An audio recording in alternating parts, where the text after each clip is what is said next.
impacted large tracts of southern China due to heavy rains caused by the regional rainy season, primarily around the Yangtze basin and its tributaries, with rains expected to hit central and eastern China during July, described as the worst since at least 1998 according to the Ministry of Emergency Management. By the end of June, flooding had displaced 744,000 people across 26 provinces, with 81 people missing or dead.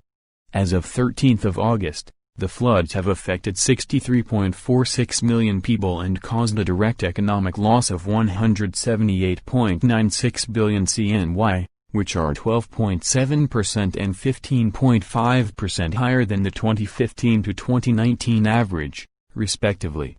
219 people were found dead or are missing, and 54,000 houses collapsed, which is 54.8% and 65.3% lower than the 2015 to 2019 average, respectively.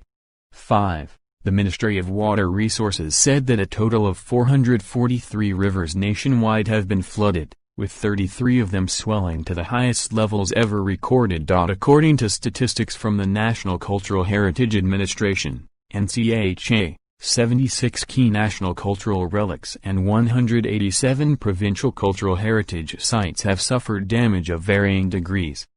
Date late May 2020. Present location Hunan, Yangtze, Guangxi, Guizhou, Sichuan, Hubei, Chongqing, Anhui, Zhejiang, Fujian, and Yunnan. Deaths 219 dead or missing, as of August 13, 2020. Property damage CNY 178.96 billion, as of August 13, 2020. Affected regions include Guangxi, Guizhou, Sichuan, Hubei, and Chongqing. The regions include the upper and middle river basin of the Yangtze and its tributaries.